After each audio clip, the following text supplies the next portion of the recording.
നമസ്കാരം. ഇതുവരെയുള്ള സമഗ്ര വാർത്തകളുമായി ഉച്ചവാർത്ത ആരംഭിക്കുന്നു. ആദ്യം പ്രധാന വാർത്തകളിലേക്ക്. രാഷ്ട്രപതിയുടെ റഫറൻസ് ചോദ്യങ്ങളിൽ സുപ്രീം കോടതിയുടെ നിർണായക തീർപ്പ്. ബില്ലുകളിൽ തീരുമാനമെടുക്കുന്നതിന് രാഷ്ട്രപതിക്കും ഗവർണർക്കും സമയപരിധി നിശ്ചയിക്കാനാകില്ല എന്ന് chief justice B R Gavai അധ്യക്ഷനായ ബെഞ്ച്. സംസ്ഥാനത്ത് 2 എക്സിക്യൂട്ടീവ് അധികാര കേന്ദ്രങ്ങൾ ഉണ്ടാകരുത്. ആശയവിനിമയമില്ലാതെ ബില്ലുകൾ പിടിച്ചുവെക്കുന്നത് ഫെഡറൽ തത്വത്തിനെതിരെന്നും കോടതി.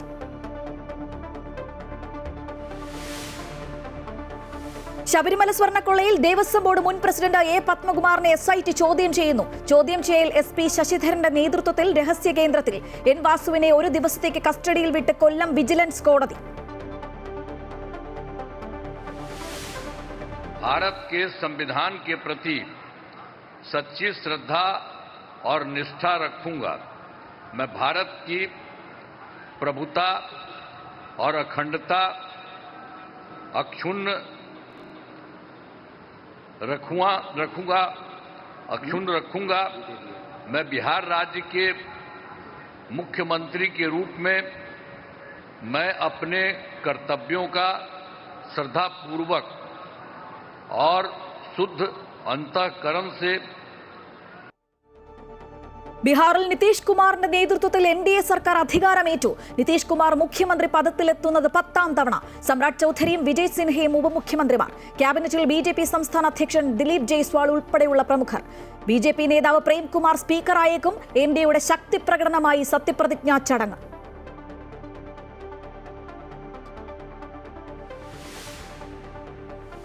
തൃശൂർ അടാട്ട് പഞ്ചായത്തിൽ മുൻ MLA അനിലക്കര കോൺഗ്രസ് സ്ഥാനാർത്ഥി. കോഴിക്കോട് കോർപ്പറേഷനിൽ VM വിനുവിന് പകരം ബൈജു കാളക്കണ്ടി UDF സ്ഥാനാർത്ഥി. വൈഷ്ണ സുരേഷിന്റെ പേര് വെട്ടിയതിന് പിന്നിൽ മേയർ ആര്യ രാജേന്ദ്രൻ എന്ന് K മുരളീധരൻ. വയനാട് ജില്ലാ പഞ്ചായത്തിലേക്കുള്ള കോൺഗ്രസ് സ്ഥാനാർത്ഥികളെ പ്രഖ്യാപിക്കാൻ കഴിയാതെ DCC നേതൃത്വം. ഡൽഹി ഭീകരാക്രമണത്തിൽ പുതിയ വെളിപ്പെടുത്തലുകൾ. അൽഫലാഹ് സർവകലാശാലയിലെ വിദ്യാർത്ഥികൾ രാജ്യവിരുദ്ധ പ്രവർത്തനത്തിൽ ഏർപ്പെടുന്നത് ആദ്യമല്ല എന്ന അന്വേഷണ സംഘം. പൂർവ്വ വിദ്യാർത്ഥി ഗുജറാത്ത് സ്ഫോടന പരമ്പരയിലെ മുഖ്യ കണ്ണി. മുഖ്യ സൂത്രധാരൻ ഉമർ നബിയുടെ സഹായികളെ കണ്ടെത്താൻ അന്വേഷണം ഊർജിതം. കശ്മീരിലുള്ളവരെ മുഴുവൻ സംശയനിഴലിൽ നിർത്തുന്നുവെന്ന് മുഖ്യമന്ത്രി ഒമർ അബ്ദുള്ള.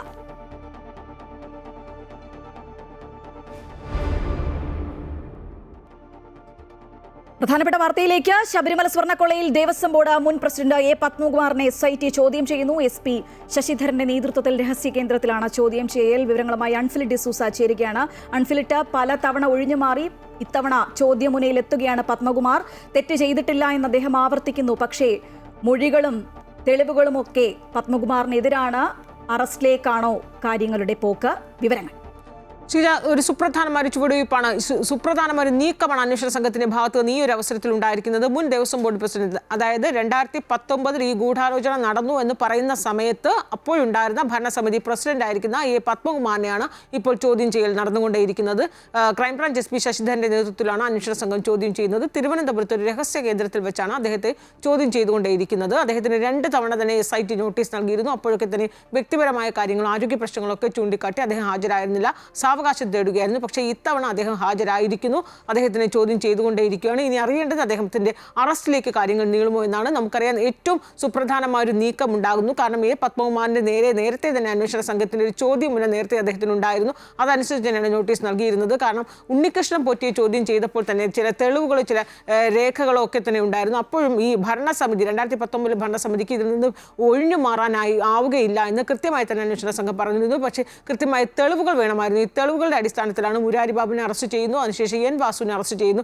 ഏറ്റവും പ്രമുഖൻ അടുത്ത N വാസുവിനെ അറസ്റ്റ് ചെയ്തപ്പോൾ തന്നെ അറിയാമായിരുന്നു ഇനി അടുത്ത ഘട്ടം എന്ന് പറയുന്നത്, അല്ലെങ്കിൽ അടുത്ത ഊഴം എന്ന് പറയുന്നത് ദേവസ്വം ബോർഡ് പ്രസിഡന്റായ എ പത്മകുമാർ തന്നെയാണ്. പക്ഷേ ഈ ഇത്രയും അന്വേഷണം, ഈ ചോദ്യം ചെയ്യൽ ഇത്രയും വൈകിയതിന് പിന്നിൽ പത്മകുമാറിന്റെ ചില വ്യക്തിപരമായ അദ്ദേഹത്തിന്റെ ആവശ്യങ്ങൾ മുൻനിർത്തിയാണ് ഈ ചോദ്യം ചെയ്യൽ വൈകിയത്. പക്ഷേ ഇപ്പോൾ ഏറ്റവും നിർണായകമായൊരു നീക്കമാണ് അന്വേഷണ സംഘത്തിന്റെ ഭാഗത്തുനിന്നുണ്ടായിരിക്കുന്നത്. പത്മകുമാറിന് ഈ ഉണ്ണികൃഷ്ണൻ പോറ്റിക്ക് ഈ സ്വർണ്ണപ്പാളി എടുത്ത് നൽകുമ്പോൾ അത് സ്വർണം പൂശിയതാണ് എന്ന് കൃത്യമായി വാസുവിന് അറിയാമായിരുന്നു. അതുപോലെ തന്നെ അതിൽ ദേവസ്വം ബോർഡ് ഭരണസമിതിക്ക് കൃത്യമായി അറിയാമായിരുന്നു. അതിൻ്റെ തെളിവുകളും രേഖകൾ സഹിതം അന്വേഷണ സംഘത്തിന് മുന്നിലുണ്ട്.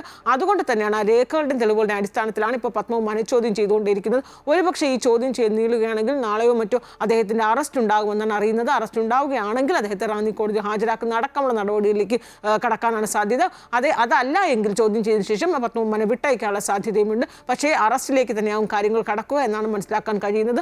അങ്ങനെയെങ്കിൽ ഈ തെരഞ്ഞെടുപ്പ് സമയത്ത് CPM-നും സർക്കാരിനുമുള്ള ഏറ്റവും കനത്തൊരു ആഘാതമായിരിക്കും. കാരണം ഏറ്റവും പ്രമുഖനായ നേതാവാണ്, CPM നേതാവാണ്, ജില്ലാ കമ്മിറ്റി പത്തനംതിട്ട ജില്ലാ കമ്മിറ്റി അംഗമാണ് A. പത്മകുമാർ, മുൻ MLA ആണ്. ഈ N. വാസുവിനപ്പുറത്തേക്ക് CPM നേതാവ് കൂടിയാണ് A. പത്മകുമാർ. അതുകൊണ്ട് തന്നെ A. പത്മകുമാറിന്റെ അറസ്റ്റിലേക്ക് കാര്യങ്ങൾ നീങ്ങുകയാണെങ്കിൽ ഈ തദ്ദേശ തെരഞ്ഞെടുപ്പ് സമയത്തിന് സർക്കാരിനും CPM-നും വലിയൊരു തിരിച്ചടി തന്നെയാണ് ഉണ്ടാവുക എന്ന കാര്യത്തിൽ യാതൊരു സംശയവുമില്ല.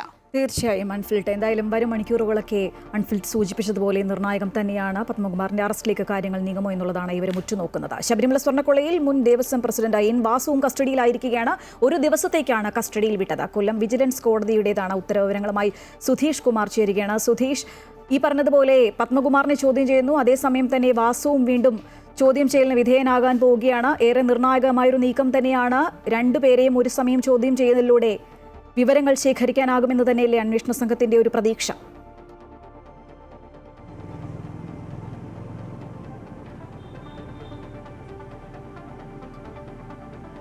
അങ്ങനെ തന്നെയാണ് ശ്രീജ. വാസുവിനെ ചോദ്യം ചെയ്യൽ ഇപ്പോൾ ആരംഭിച്ചിട്ടുണ്ട്. വൈകിട്ട് 4 മണിവരെയാണ് ചോദ്യം ചെയ്യാനുള്ള സമയം പ്രത്യേക അന്വേഷണ സംഘത്തിന് വിജിലൻസ് കോടതി കൊടുത്തിട്ടുള്ളത്. അതുകൊണ്ട് തന്നെ ഇപ്പോൾ പോലീസ് ക്ലബ്ബിൽ ചോദ്യം ചെയ്യൽ നടപടികൾ ആരംഭിച്ചു കഴിഞ്ഞു. 4 മണിക്ക് വിജിലൻസ് കോടതിയിൽ വീണ്ടും ഹാജരാക്കിയതിനു ശേഷം അദ്ദേഹത്തെ കൊട്ടാരക്കര ജയിലിലേക്ക് മാറ്റുകയാണ് ഇന്നത്തെ നടപടിക്രമങ്ങൾ. ഏതായാലും വിജിലൻസ് കോടതിയിൽ അല്പം മുമ്പാണ് ഈ വാസുവിനെ രാവിലെയോടുകൂടി എത്തിക്കുകയും തുടർന്ന് വിജിലൻസ് കോടതിയുടെ പ്രത്യേക നിർദ്ദേശപ്രകാരം SITയുടെ ആവശ്യപ്രകാരം വിജിലൻസ് കോടതി വാസുവിനെ വിട്ടു നൽകുകയാണ് ചെയ്തത്. ഏകദേശം 1 മണിയോടുകൂടി അല്ലെങ്കിൽ 12:30-ക്ക് ശേഷമാണ് ഇവിടെ നിന്നും അദ്ദേഹത്തെ കൊണ്ടുപോയത്. പോലീസ് ക്ലബ്ബിൽ വെച്ചാണ് ഇപ്പോൾ ചോദ്യം ചെയ്യൽ പുരോഗമിക്കുന്നത്. വൈകിട്ട് 4 മണിവരെ ചോദ്യം ചെയ്യലുണ്ടാവും. ഈ സമയങ്ങളിൽ വരുന്ന ചില നിർണായക വിവരങ്ങൾ അത് ഈ ഒരു കേസിനെ സംബന്ധിച്ചിടത്തോളം ഏറെ നിർണായകമാകുന്ന വഴിത്തിരിവുകളിലേക്കും അല്ലെങ്കിൽ കൂടുതൽ വ്യക്തികളിലേക്കും വിരൽ ചൂണ്ടുന്ന ചില വിവരങ്ങളാണ് വാസുവിൽ നിന്നും അന്വേഷണ സംഘത്തിന് ചോദിച്ചറിയാനുള്ളത്. അദ്ദേഹം 2019-ൽ ദേവസ്വം കമ്മീഷണറായിരുന്ന സമയത്താണ് ഇതുമായി അല്ലെങ്കിൽ ഈ പാളികളിലെ ചെമ്പ് അല്ലെങ്കിൽ സ്വർണം എന്ന തരത്തിലുള്ള ചില ആക്ഷേപങ്ങൾ ഉയരുന്നത്. അതുമായി ബന്ധപ്പെട്ട ഈ പാളികളിൽ ചെമ്പായിരുന്നു എന്ന തരത്തിലുള്ള രേഖകൾ പുറത്തു വരുന്നു. ആ രേഖകളിൽ ദേവസ്വം കമ്മീഷണറായിരുന്ന വാസു ഒപ്പുവെക്കുന്നു. ഇത്തരത്തിലുള്ള ഒരു കുറ്റമാണ് ദേവസ്വം കമ്മീഷണറായിരുന്നത് വാസുവിനെതിരെ കോടതി ചുമത്തിയിരുന്നത് അല്ലെങ്കിൽ അദ്ദേഹത്തിനെതിരെ അന്വേഷണ സംഘം കണ്ടെത്തിയത്. പിന്നീടുള്ള ചോദ്യം ചെയ്യലുകളിലും ആദ്യം വാസു ഒഴിഞ്ഞു മാറിയിരുന്നെങ്കിലും കൂടുതൽ അറസ്റ്റുകൾ ഇതിലേക്ക് നടന്ന സാഹചര്യത്തിൽ പിന്നീട് വന്ന പ്രതികൾ, അതായത് 4ഉം 5ഉം സ്ഥാനത്തുള്ള പ്രതികൾ നൽകിയ നിർണായക മൊഴികൾ വാസുവിന് ഇപ്പോൾ തിരിച്ചടിയായിരിക്കുന്നു. വാസു ഈ കേസിൽ 3ാം പ്രതിയാണ്. ഏതായാലും വാസുവിൽ നിന്നും അന്വേഷണ സംഘം ചോദിച്ചറിയുന്ന ചില ചോദ്യങ്ങൾ, ആ ചോദ്യങ്ങളിൽ പ്രധാനമായും ഈ കേസുമായി ബന്ധപ്പെട്ട കൂടുതൽ വ്യക്തികളിലേക്കുള്ള അന്വേഷണ ഉദ്യോഗസ്ഥരുടെ സംശയങ്ങൾ നീളുന്ന തരത്തിലുള്ള ചോദ്യങ്ങളാണ് വാസു.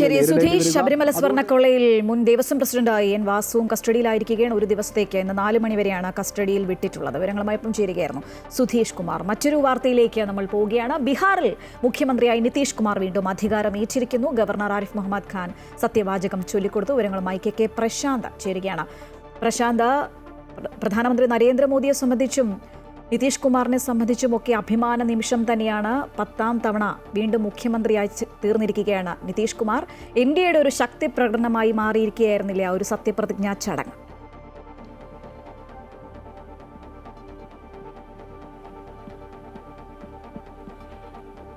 ഷിജ, തീർച്ചയായും അത്ഭുതങ്ങളൊന്നും സംഭവിക്കാതെ തന്നെയാണ് ബീഹാറിൽ വീണ്ടും നിതീഷ് കുമാർ അധികാരത്തിലേക്ക് എത്തിയത്.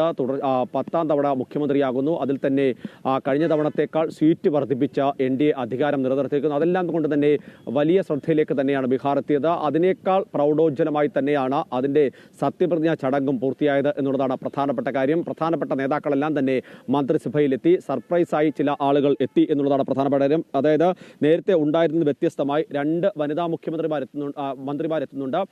അവ 2 പേരും പുതിയവരാണ് എന്നുള്ളതാണ്. ഒന്ന് രമ നിഷാദ് BJP-യിൽ നിന്ന്, അതുപോലെ തന്നെ ഈ JDU-വിൻ്റെ ലഹി സിംഗ്. 2 പേരാണ് ഇത്തവണ മന്ത്രിസഭയിൽ ഈ ഘട്ടത്തിൽ ഇടം പിടിച്ചിരിക്കുന്നത്. ഒരുപക്ഷേ മന്ത്രിസഭ പുനഃസംഘടന അല്ലെങ്കിൽ വികസിപ്പിക്കലൊക്കെ തന്നെ ഉണ്ടായേക്കും. അപ്പോൾ കൂടുതൽ നേതാക്കൾ എത്തിയേക്കുമെന്നാണ് പ്രതീക്ഷിക്കുന്നത്. ഏതായാലും തർക്കമുണ്ടായിരുന്ന സ്പീക്കർ സ്ഥാനത്തെ ചൊല്ലിയായിരുന്നു. ആ സ്പീക്കർ സ്ഥാനത്തേക്ക് BJP തന്നെയാണ് സ്പീക്കർ സ്ഥാനത്തേക്ക് എത്തിയിരിക്കുന്നത്. ആഭ്യന്തര മന്ത്രി പദം കഴിഞ്ഞ തവണത്തെ പോലെ തന്നെ JDU-വിന് തന്നെ നൽകുമെന്നാണ് ഇപ്പോൾ വ്യക്തമാക്കുന്നത്. മറ്റേതെങ്കിലും തരത്തിൽ നീക്കം ഉണ്ടാകുമോ എന്ന് നമുക്ക് ഈ ഘട്ടത്തിൽ ഇക്കാര്യത്തിൽ പറയാനാകില്ല. കാരണം BJPയുടെ പ്രധാനപ്പെട്ട 3 നേതാക്കൾ ഈ മന്ത്രിസഭയുടെ ഭാഗമായി സത്യപ്രതിജ്ഞ ചെയ്തിട്ടുണ്ട്. അതായത് കഴിഞ്ഞ തവണ ഉണ്ടായിരുന്ന ഉപമുഖ്യമന്ത്രിയായിരുന്ന സാമ്രാജ് ചൗധരിയും അതുപോലെ തന്നെ വിജയകുമാർ സിൻഹയും നിലവിൽ അവർ തന്നെ ഉപമുഖ്യമന്ത്രിമാരാകും. അതേസമയം തന്നെ പ്രധാനപ്പെട്ട കാര്യം BJPയുടെ സംസ്ഥാന അധ്യക്ഷൻ ദിലീപ് ജയ്സ്വാൾ ഈ മന്ത്രിസഭയിൽ അംഗമായി എത്തിയിട്ടുണ്ട്. അതുകൊണ്ട് തന്നെ മറ്റേതെങ്കിലും തരത്തിലുള്ള രാഷ്ട്രീയ നീക്കങ്ങളുടെ ഭാഗമായാണോ ഇത്തരം നീക്കമെന്ന് സംശയിക്കേണ്ടിരിക്കും. ഏതായാലും അക്കാര്യത്തിൽ ഒരു വ്യക്തത വരേണ്ടതാണ്. ഏതായാലും നിതീഷ് കുമാറിനെ സംബന്ധിച്ച ഏറ്റവും വലിയ നേട്ടമായി തന്നെയാണ് ഇത് മാറിയിരിക്കുന്നത്. BJP വലിയ ആഘോഷമാക്കി ഈ സത്യപ്രതിജ്ഞാ ചടങ്ങ് മാറ്റിയിരിക്കുന്നു എന്നുള്ളത് കൂടിയാണ് പ്രധാനപ്പെട്ട കാര്യം. പ്രധാനപ്പെട്ട നേതാക്കൾ, പ്രധാനമന്ത്രിയുണ്ട്, ഒപ്പം തന്നെ അമിത്ഷായുണ്ട്. അങ്ങനെ കേന്ദ്ര മന്ത്രിസഭയുടെ ഭാഗമായി നിൽക്കുന്ന പ്രധാനപ്പെട്ട ആളുകളുണ്ട്, സംഘടനാ സംവിധാനത്തിന്റെ ഭാഗമായ ആളുകളുണ്ട്. അതോടൊപ്പം തന്നെ BJP NDA ഭരിക്കുന്ന സംസ്ഥാനങ്ങളിലെ മുഖ്യമന്ത്രിമാർ, ഉപമുഖ്യമന്ത്രിമാർ, മറ്റ് സംഘടനാ ചുമതലയുള്ളവരെല്ലാം തന്നെ ഈ സത്യപ്രതിജ്ഞാ ചടങ്ങിൽ എത്തിയിട്ടുണ്ട്. 1 ലക്ഷത്തോളം പ്രവർത്തകരാണ് ഈ സത്യപ്രതിജ്ഞാ ചടങ്ങിന്റെ ഭാഗമായത് എന്നുള്ളതാണ് നേതൃത്വം അവകാശപ്പെടുകയും ചെയ്യുന്നത്. ശ്രീജ. ശരി പ്രശാന്ത്. ബീഹാറിൽ മുഖ്യമന്ത്രിയായി നിതീഷ് കുമാർ വീണ്ടും അധികാരമേറ്റിരിക്കുകയാണ്. ഗവർണർ ആരിഫ് മുഹമ്മദ് ഖാൻ അദ്ദേഹത്തിന് സത്യവാചകം ചൊല്ലിക്കൊടുത്തത്. 10ാമത്തെ മുഖ്യമന്ത്രിയായിട്ടാണ് ബീഹാറിൽ അദ്ദേഹം വീണ്ടും 10ാം തവണയാണ് അദ്ദേഹം മുഖ്യമന്ത്രിയായി അധികാരമേറ്റിരിക്കുന്നത്. BJPയുടെ 2 ഉപമുഖ്യമന്ത്രിമാർ, കഴിഞ്ഞ തവണത്തെ ഉപമുഖ്യമന്ത്രിമാർ തന്നെയാണ് ഇത്തവണയും സത്യവാചകം ചൊല്ലി അധികാരം ഏറ്റെടുത്തത്. പ്രശാന്തിലേക്ക് ഞാൻ വീണ്ടും പോവുകയാണ്. കൃത്യമായ ആശയവിനിമയമില്ലാതെ ബില്ലുകൾ പിടിച്ചുവെക്കരുത് എന്ന് സുപ്രീം കോടതി. കാരണമില്ലാതെ ബില്ലുകൾ പിടിച്ചുവെക്കുന്നത് ഫെഡറൽ തത്വത്തിന് എതിരെന്നും കോടതി പരാമർശം. രാഷ്ട്രപതിയുടെ 14 ചോദ്യങ്ങൾ അടങ്ങിയ റഫറൻസിനാണ് സുപ്രീം കോടതി മറുപടി നൽകിയത്. KK പ്രശാന്ത് ചേരുകയാണ്. പ്രശാന്ത്, കേരളം ഉൾപ്പെടെയുള്ള പ്രതിപക്ഷ പാർട്ടികൾ ഭരിക്കുന്ന സംസ്ഥാനങ്ങൾക്ക് ഒരു തിരിച്ചടിയായില്ലേ ഈ ഒരു മറുപടി അല്ലെങ്കിൽ വിധി?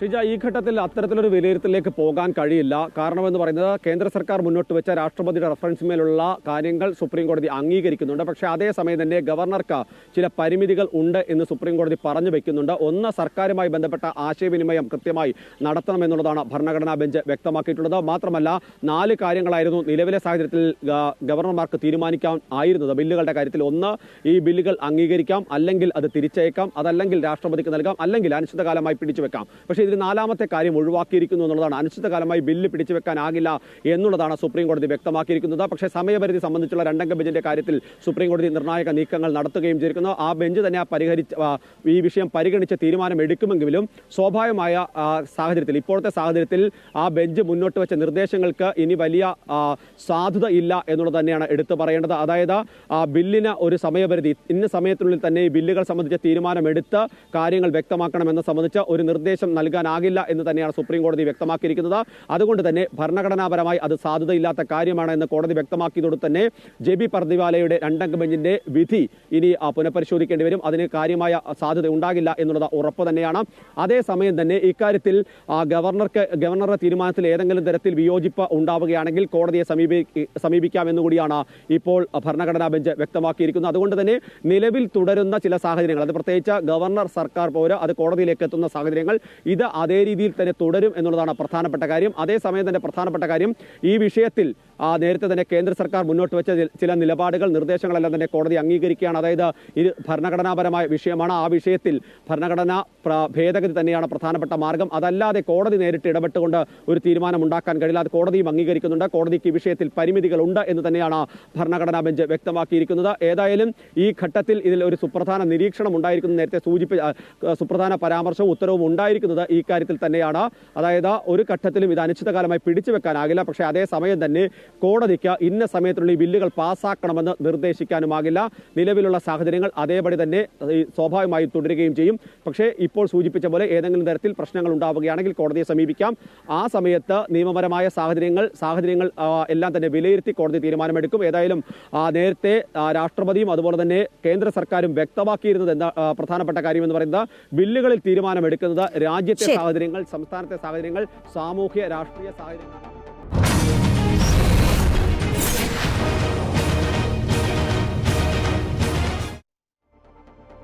തൃശൂരിൽ അടാട്ട് പഞ്ചായത്ത് പിടിക്കാൻ മുൻ MLA അനിൽ അക്കര. അടാട്ട് പഞ്ചായത്ത് 15ാം വാർഡിൽ അനിൽ അക്കര സ്ഥാനാർത്ഥിയാകും. CPM-ന്റെ കുത്തക പഞ്ചായത്ത് തിരികെ പിടിക്കാനാണ് കോൺഗ്രസ് നീക്കം. അനിൽ അക്കരയെ സ്ഥാനാർത്ഥിയാക്കിയുള്ള പ്രഖ്യാപനം ഉടൻ ഉണ്ടായേക്കും. വിവരങ്ങളുമായി ഹരീഷ് നാരായണൻ ചേരുകയാണ്.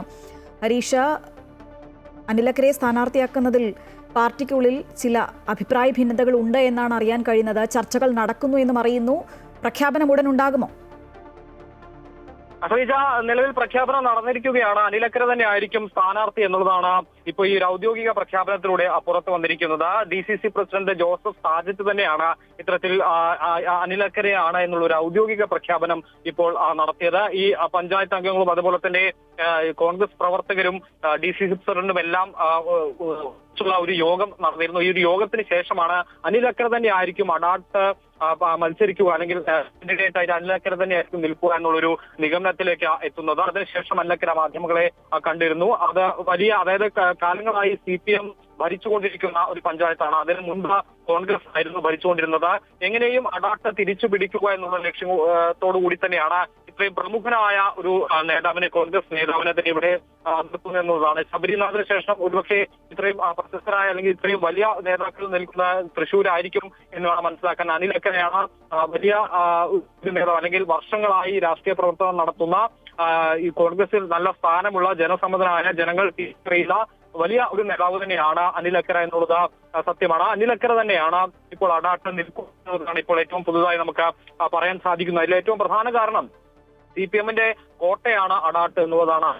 തിരിച്ചു പിടിക്കുക എന്നുള്ളൊരു ലക്ഷ്യം തന്നെയാണ് അനിലക്കരയിലൂടെ സാധൂകരിക്കാൻ കോൺഗ്രസ് ഇപ്പോൾ ലക്ഷ്യമിടുന്നത് എന്നുള്ളതാണ്. അതുകൊണ്ടാണ് അനിലക്കരയെ പോലെ ഉള്ള ഒരാൾ, അല്ലെങ്കിൽ അത്രത്തോളം മുഖപരിചയമുള്ള ഒരാൾ തന്നെ അവിടെ നിൽക്കണം എന്നുള്ളൊരു നിഗമനത്തിലേക്ക് കോൺഗ്രസ്. തീർച്ചയായും ജനപ്രീതിയുള്ള ആളുകളെ ഇറക്കി വീണ്ടും കോൺഗ്രസ് മത്സരരംഗത്ത് സജീവമാകുകയാണ്. തൃശൂരിൽ അടാട്ട് പഞ്ചായത്ത് പിടിക്കാൻ മുൻ MLA അനിലക്കര ഇറങ്ങുന്നു. വിവരങ്ങളുമായി ഇപ്പം ചേരുന്നു ഹരീഷ് നാരായണൻ. കോഴിക്കോട് കോർപ്പറേഷനിൽ VM വിനുവിന് പകരം സർപ്രൈസ് സ്ഥാനാർത്ഥിയില്ല. കലായിൽ കോൺഗ്രസ് മണ്ഡലം പ്രസിഡന്റ് ബൈജു കാളക്കണ്ടിയെ സ്ഥാനാർത്ഥിയെ പ്രഖ്യാപിച്ചു. VM വിനു, ജോയ് മാത്യു എന്നിവർ താരപ്രചാരകരായി ഉണ്ടാകുമെന്ന് DCC അധ്യക്ഷൻ അഡ്വക്കേറ്റ് K പ്രവീൺകുമാർ പറഞ്ഞു. കൊടുവള്ളിയിൽ മത്സരിക്കുന്ന കാരാട്ട് ഫൈസൽ കമ്മ്യൂണിസ്റ്റ് മാർക്സിസ്റ്റ് പാർട്ടിയാണോ എന്ന് വ്യക്തമാക്കണമെന്ന് പ്രവീൺകുമാർ പറഞ്ഞു. വൈഷ്ണ സുരേഷിന്റെ പേര് വെട്ടിയതിന് പിന്നിൽ മേയർ ആര്യ രാജേന്ദ്രനാണെന്ന് കോൺഗ്രസ് നേതാവ് K മുരളീധരൻ. ശിവൻകുട്ടിയുടെ പ്രസ്താവനയ്ക്ക് ശേഷം അദ്ദേഹത്തിനും ഇതിൽ പങ്കുണ്ടോ എന്ന് സംശയമുള്ളതായും K മുരളീധരൻ പറഞ്ഞു. വൈഷ്ണയുടെ പേര് നീക്കലിന് പിന്നിൽ നല്ല രാഷ്ട്രീയ ഇടപെടൽ ഉണ്ടായിട്ടുണ്ട് എന്നും ആരുടെയും മത്സരിക്കാനുള്ള അവകാശം ഹനിക്കാൻ പാടില്ലെന്നും അദ്ദേഹം വ്യക്തമാക്കി. Thiruvananthapuram corporation Pettah ward LDF സ്ഥാനാർത്ഥി SP ദീപക് നാമനിർദ്ദേശ പത്രിക സമർപ്പിച്ചു. തിരുവനന്തപുരം ലേബർ കമ്മീഷണർ ഓഫീസിലെത്തിയാണ് പത്രിക സമർപ്പിച്ചത്. ഇടതുപക്ഷ ജനാധിപത്യ മുന്നണി വലിയ ഭൂരിപക്ഷത്തിൽ ജയിക്കുമെന്നും വികസന പ്രവർത്തനങ്ങൾ എല്ലാവരും കാണുന്നുണ്ടെന്നും SP ദീപക് പറഞ്ഞു. തെരഞ്ഞെടുപ്പ് കഴിഞ്ഞതിന് ശേഷമാണ് മേയറെ തെരഞ്ഞെടുക്കുന്നത് എന്നും അദ്ദേഹം കൂട്ടിച്ചേർത്തു. തിരുവനന്തപുരം ജില്ലാ പഞ്ചായത്ത് പോത്തൻകോട് ഡിവിഷൻ UDF സ്ഥാനാർത്ഥിയായി ട്രാൻസ്ജെൻഡർ അമയ പ്രസാദ് നാമനിർദ്ദേശ പത്രിക സമർപ്പിച്ചു. ഭരണാധികാരിയായ അഡീഷണൽ ഡിസ്ട്രിക്ട് മജിസ്ട്രേറ്റിന് മുൻപാകെയാണ് പത്രിക സമർപ്പിച്ചത്. വനിതാ സംവരണ സീറ്റിലാണ് അമയ മത്സരിക്കുന്നത്. ഇത് സംബന്ധിച്ച ആശയക്കുഴപ്പം നിലനിന്നിരുന്നു. വനിതാ സംവരണ സീറ്റിൽ ട്രാൻസ്ജെൻഡറിന് മത്സരിക്കാൻ സാധിക്കില്ല എന്നും ഏതെങ്കിലും ജനറൽ സീറ്റിൽ മാത്രമേ മത്സരിക്കാൻ കഴിയുകയുള്ളൂ എന്നും തെരഞ്ഞെടുപ്പ് കമ്മീഷൻ നേരത്തെ പറഞ്ഞിരുന്നു.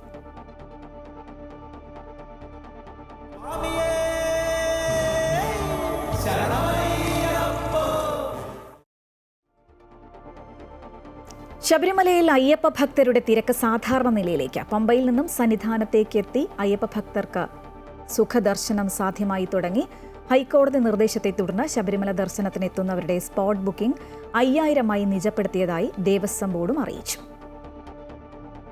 ശബരിമലയിൽ വലിയ തിക്കിലും തിരക്കിലും അയ്യപ്പ ഭക്തർ അനുഭവിക്കുന്ന ബുദ്ധിമുട്ട് ശ്രദ്ധയിൽപ്പെട്ടതോടെയാണ് സ്പോട്ട് ബുക്കിംഗ് 5000 കുറച്ച് 75000 ഭക്തർക്ക് മാത്രം ഒരു ദിവസം ദർശനത്തിന് അനുമതി നൽകാൻ ഹൈക്കോടതി നിർദ്ദേശം നൽകിയത്. ഹൈക്കോടതി നിർദ്ദേശപ്രകാരം തിങ്കളാഴ്ച വരെ 5000 പേർക്ക് മാത്രമായിരിക്കും സ്പോട്ട് ബുക്കിംഗ് ഉണ്ടായിരിക്കുക എന്ന് ദേവസ്വം ബോർഡും അറിയിച്ചു. തിരക്ക് കുറയ്ക്കാൻ ദർശനത്തിനെത്തുന്ന അയ്യപ്പ ഭക്തർ വെർച്വൽ ബുക്കിംഗ് വഴി ദർശനം നടത്തണമെന്നാണ് ദേവസ്വം ബോർഡിന്റെ അഭ്യർത്ഥന. നിലവിൽ സന്നിധാനത്ത് അയ്യപ്പ ഭക്തരുടെ തിരക്ക് നിയന്ത്രണ വിധേയമാണ്. പമ്പയിൽ നിന്നും സന്നിധാനത്തേക്ക് എത്തുന്ന അയ്യപ്പ ഭക്തരെ ശരംകുത്തി മുതൽ നിയന്ത്രണ വിധേയമായാണ് കടത്തിവിടുന്നത്. 18ാം പടി കയറ്റിവിടുന്ന അയ്യപ്പ ഭക്തരുടെ എണ്ണത്തിലും വർധനവ് ഉണ്ടായിട്ടുണ്ട്. മിനിറ്റിൽ 70 മുതൽ 75 വരെ ഭക്തരാണ് 18ാം പടി കയറുന്നത്. ഹൈക്കോടതി നിർദ്ദേശപ്രകാരമുള്ള ഭക്തരുടെ ബുക്കിംഗ് പ്രാവർത്തികമാകുന്നതോടെ കൂടുതൽ അയ്യപ്പ ഭക്തർക്ക് സുഗമമായി ദർശനം നടത്താൻ കഴിയുമെന്ന പ്രതീക്ഷയിലാണ്. അതേസമയം ഇന്നലെ 18,000 പേരുടെ സ്പോട്ട് ബുക്കിംഗ് ഉൾപ്പെടെ 85,000-ഓളം അയ്യപ്പ ഭക്തരാണ് ശബരിമലയിൽ ദർശനം നടത്തിയത്. അമൃത ന്യൂസ്, സന്നിധാനം.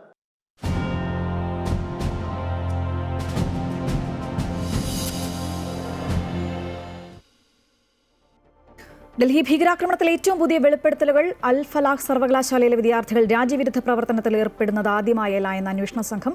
സർവകലാശാലയിലെ പൂർവ്വ വിദ്യാർത്ഥി ഗുജറാത്ത് സ്ഫോടന പരമ്പരയിലെ മുഖ്യ കണ്ണി എന്ന് കണ്ടെത്തൽ. കെ പ്രശാന്ത് ചേരുകയാണ്. പ്രശാന്ത്, സർവകലാശാല ചെയർമാൻ ജാവേദ് അഹമ്മദ് സിദ്ദിഖി കഴിഞ്ഞ ദിവസമാണ് കള്ളപ്പണം വെളുപ്പിക്കൽ കേസിൽ അറസ്റ്റിലായത്. ഇതിന് പിന്നാലെ ഇപ്പോൾ ഈ സർവകലാശാലയിലെ പൂർവ്വ വിദ്യാർത്ഥികൾക്ക് രാജ്യവിരുദ്ധ പ്രവർത്തനവുമായി ബന്ധമുണ്ട് എന്ന ചില കണ്ടെത്തലുകളും അന്വേഷണ സംഘം നടത്തിയിരിക്കുകയാണ്. സർവകലാശാല കൂടുതൽ സംശയത്തിന്റെ നിഴലിലാവുകയല്ലേ?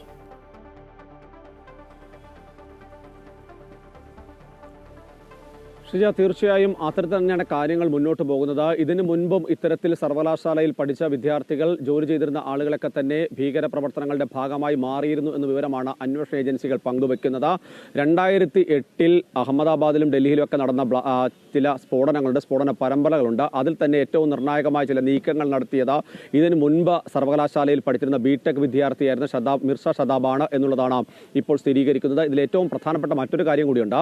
ഇയാൾക്കെതിരെ റെഡ് കോർണർ നോട്ടീസ് നേരത്തെ തന്നെ പ്രഖ്യാപിച്ചിരുന്നു എന്നുള്ളതാണ് പ്രധാനപ്പെട്ട കാര്യം. മാത്രമല്ല, ഇയാൾ ഇന്ത്യ വിട്ടിരുന്നു, പാകിസ്ഥാനിലേക്ക് ചേക്കേറുകയും IS-ന്റെ ഭാഗമാകുകയും ചെയ്തിരുന്നു എന്നുള്ളതാണ് അന്വേഷണ ഏജൻസികളിൽ നിന്ന് ചില സാഹചര്യങ്ങൾ അല്ലെങ്കിൽ ചില വ്യക്തികൾ സൂചിപ്പിക്കുന്നത്. അതുകൊണ്ട് തന്നെ നിലവിലെ സാഹചര്യത്തിൽ ഇതിൽ അന്താരാഷ്ട്ര ബന്ധമുണ്ട് എന്ന തരത്തിലുള്ള കാര്യങ്ങളിലേക്ക് പോകുമോ എന്നുള്ളതാണ്. അതായത് ഇതിന് മുൻപ് പഠിച്ചിരുന്ന ആളുകൾ ഇത്തരം സ്ഫോടനങ്ങൾ നടത്തിയിട്ടുള്ള ആളുകളാണെങ്കിൽ അവരുമായി ബന്ധപ്പെട്ട ഏതെങ്കിലും തരത്തിലുള്ള നീക്കങ്ങൾ ഇപ്പോഴുണ്ടായിട്ടുള്ള ഡൽഹി ഭീകരാക്രമണത്തിൽ ഉണ്ടായിട്ടുണ്ടോ തുടങ്ങിയ കാര്യങ്ങളാണ് പ്രധാനമായും പരിശോധിക്കുന്നത്. ഉത്തർപ്രദേശ് സ്വദേശിയാണ് ഈ മിർസ. അതുകൊണ്ട് തന്നെ അതിനുശേഷം പല സാഹചര്യങ്ങളിലും ഇയാൾ പല തരത്തിലുള്ള നീക്കങ്ങൾ നടത്തിയിരുന്നു എന്നുള്ളതാണ് മനസ്സിലാക്കാൻ കഴിയുന്നത്. ഏറ്റവും ഒടുവിൽ ഇന്ത്യ വിടുകയും ചെയ്തിരുന്നു. ഏതായാലും ഇതുമായി ബന്ധപ്പെട്ട കൂടുതൽ വിവരങ്ങൾ വരുന്ന മണിക്കൂറുകളിൽ ലഭിക്കുമെന്നാണ് നമുക്ക് മനസ്സിലാക്കാൻ കഴിയുന്നത്. ഈ ഒരു സാഹചര്യത്തിലാണ് അന്വേഷണം കുറെ കൂടി ശക്തമായി ഇതിന് മുൻപ് പഠിച്ചിരുന്ന ആളുകളിലേക്ക് കൂടി അല്ലെങ്കിൽ ജോലി ചെയ്യുന്ന ജീവനക്കാരിലേക്ക് കൂടി പോകുന്നത്. ഏതായാലും സർവകലാശാലയ്ക്കകത്ത് നിന്ന് കൃത്യമായ പങ്കാളിത്തം അല്ലെങ്കിൽ പിന്തുണ ഈ ഭീകരർക്ക് നിലവിലുള്ള ഡോക്ടർമാർക്ക് ലഭിച്ചിരുന്നു എന്ന് തന്നെയാണ് വ്യക്തമാക്കുന്നത്. മാത്രമല്ല, ഇതിന് പുറത്ത് നിന്ന് ഗ്രാമപ്രദേശങ്ങളിൽ കൂടുതൽ സഹായം ലഭിച്ചിട്ടുണ്ടോ തുടങ്ങിയ കാര്യങ്ങൾ കൂടി അന്വേഷണ ഏജൻസികൾ പരിശോധിക്കുന്നുണ്ട്. ഏതായാലും ആസൂത്രണം നടന്നത് പ്രധാനമായും സർവകലാശാല കേന്ദ്രീകരിച്ച് തന്നെയാണ്. അതോടൊപ്പം തന്നെ ഇതിന്റെ മറ്റു നീക്കങ്ങൾ നടത്തിയിട്ടുള്ളത് അതിന്റെ സാമ്പത്തിക സ്രോതസ് തുടങ്ങിയ കാര്യങ്ങളാണ് പ്രധാനമായും പരിശോധിക്കുന്നത്. ഈ സർവകലാശാലയുമായി ബന്ധപ്പെട്ട 415 കോടി രൂപയുടെ ക്രമക്കേടുണ്ടെന്ന് നേരത്തെ എൻഫോഴ്സ്മെന്റ് ഡയറക്ടറേറ്റ് കണ്ടെത്തിയിരുന്നു. അതോടൊപ്പം തന്നെ വിവിധയിടങ്ങളിൽ നിന്ന് വലിയ തരത്തിൽ സംഭാവനകൾ സ്വീകരിക്കുകയും ഒക്കെ ചെയ്തിരുന്നു. അതിന്റെ അടിസ്ഥാനത്തിലാണ് കള്ളപ്പണം വെളുപ്പിക്കൽ കേസുമായി ബന്ധപ്പെട്ട അറസ്റ്റിലേക്കൊക്കെ തന്നെ ഇതിന്റെ സ്ഥാപകനിലേക്ക് തന്നെ കാര്യങ്ങൾ എത്തുകയൊക്കെ ചെയ്തത്. സ്വാഭാവികമായും മറ്റ് സാമ്പത്തിക സ്രോതസ് എവിടെ നിന്ന് തുടങ്ങിയ കാര്യങ്ങളാണ് പ്രധാനമായും ഈ ഘട്ടത്തിൽ അന്വേഷിക്കുന്നത്. ശ്രീജ. ശരി പ്രശാന്ത്. ഡൽഹി ഭീകരാക്രമണത്തിലെ ഏറ്റവും പുതിയ വെളിപ്പെടുത്തലുകളായി അന്വേഷണ സംഘം എത്തിയിരിക്കുകയാണ്. അൽ ഫലാഹ് സർവകലാശാലയിലെ വിദ്യാർത്ഥികൾ രാജ്യവിരുദ്ധ പ്രവർത്തനത്തിൽ ഏർപ്പെടുന്നത് ആദ്യമായല്ല എന്നാണ് അന്വേഷണ സംഘം ഒടുവിൽ ഇപ്പോൾ കണ്ടെത്തിയിരിക്കുന്നത്. വിവരങ്ങളുമായി ഇപ്പം ചേരുകയായിരുന്നു കെ പ്രശാന്ത്. മറ്റൊരു വാർത്തയിലേക്ക്. കാസർഗോഡ് കോൺഗ്രസിൽ പൊട്ടിത്തെറി. ഈസ്റ്റ് എളേരി പഞ്ചായത്തിലെ സ്ഥാനാർത്ഥി നിർണയവുമായി ബന്ധപ്പെട്ട യോഗത്തിൽ നേതാക്കൾ തമ്മിൽ കയ്യാങ്കളി. DCC വൈസ് പ്രസിഡന്റ് ജെയിംസ് പന്തമാക്കനും DKTF ജില്ലാ പ്രസിഡന്റ് വാസുദേവനുമാണ് DCC ഓഫീസിൽ ഏറ്റുമുട്ടിയത്. പരസ്പരം മർദ്ദിക്കുന്നതിന്റെ ദൃശ്യങ്ങൾ പുറത്തുവന്നു. DCC പ്രസിഡന്റിനെതിരെ ഗുരുതര ആരോപണവുമായി നേതാക്കൾ രംഗത്തെത്തി. വയനാട്ടിൽ സീറ്റ് നിർണയത്തിനെതിരെ മുതിർന്ന കോൺഗ്രസ് നേതാവ് ഗോകുൽദാസ്. പാർട്ടിയെ നേതൃത്വം മുസ്ലിം ലീഗിന് തൂക്കി വിൽക്കുകയാണെന്ന് ഗോകുൽദാസ് ആരോപിച്ചു. കോൺഗ്രസിന്റെ സ്ഥാനാർത്ഥികളെ ഉൾപ്പെടെ തീരുമാനിക്കുന്നത് മുസ്ലിം ലീഗാണ്. സീറ്റുകൾ ലീഗിന് അടിയറ വെച്ചുവെന്നും അദ്ദേഹം ആരോപിച്ചു. കേരളത്തിലെ തീവ്ര വോട്ടർ പട്ടിക പരിഷ്കരണത്തിനെതിരെ CPI സുപ്രീം കോടതിയിൽ. സംസ്ഥാന സെക്രട്ടറി ബിനോയ് വിശ്വമാണ് സുപ്രീം കോടതിയിൽ ഹർജി നൽകിയത്. SIR-മായി ബന്ധപ്പെട്ട് നിലവിൽ സംസ്ഥാന സർക്കാരും CPM-ഉം കോൺഗ്രസും മുസ്ലിം ലീഗും നൽകിയ ഹർജികൾ സുപ്രീം കോടതിക്ക് മുന്നിലുണ്ട്. പശ്ചിമബംഗാളിൽ SIR നടപടികൾ ആരംഭിച്ചതോടെ അനധികൃത കുടിയേറ്റക്കാരുടെ തിരിച്ചുപോക്ക് തുടങ്ങി. ബംഗ്ലാദേശിൽ നിന്ന് ബംഗാളിലേക്ക് എത്തിയവരാണ് കൂടുതലായി തിരികെ പോകുന്നത്. പ്രതിദിനം മടങ്ങുന്നവരുടെ എണ്ണം 500-ആയി ഉയർന്നിട്ടുണ്ട്. SIR നടപ്പാക്കുന്നതോടെ അനധികൃത കുടിയേറ്റക്കാരുടെ എണ്ണം കുറയുമെന്ന് തെരഞ്ഞെടുപ്പ് കമ്മീഷന്റെ വാദം ശരിവെക്കുന്നതാണ് സംസ്ഥാനത്ത് നിന്ന് വരുന്ന റിപ്പോർട്ടുകൾ. നടപടി തൃണമൂൽ കോൺഗ്രസിന് തിരിച്ചടിയായേക്കുമെന്നാണ് സൂചന. തീവ്ര വോട്ടർ പട്ടിക പരിഷ്കരണം സംസ്ഥാനത്ത് നടപ്പിലാക്കാൻ അനുവദിക്കില്ലെന്ന് മുഖ്യമന്ത്രി മമതാ ബാനർജിയും തൃണമൂൽ കോൺഗ്രസും ആവർത്തിക്കുന്നുണ്ട്. എന്നാൽ നടപടികളുമായി മുന്നോട്ടു പോവുകയാണ് തെരഞ്ഞെടുപ്പ് കമ്മീഷൻ. ഇതിനിടയിലാണ് അതിർത്തി രക്ഷാസേന പങ്കുവയ്ക്കുന്ന ചില വിവരങ്ങൾ പുറത്തുവന്നത്. SIR നടപടികൾ ആരംഭിച്ചതോടെ ബംഗ്ലാദേശിൽ നിന്നും മറ്റുമായി അനധികൃതമായി പശ്ചിമ ബംഗാളിലെത്തിയ നിരവധി ആളുകൾ തിരികെ മടങ്ങുന്നു എന്നാണ് BSF ഉദ്യോഗസ്ഥർ പറയുന്നത്. കഴിഞ്ഞ ദിവസങ്ങളെ അപേക്ഷിച്ച് ഇത്തരത്തിൽ മടങ്ങുന്നവരുടെ എണ്ണം വർദ്ധിച്ചിട്ടുണ്ട്.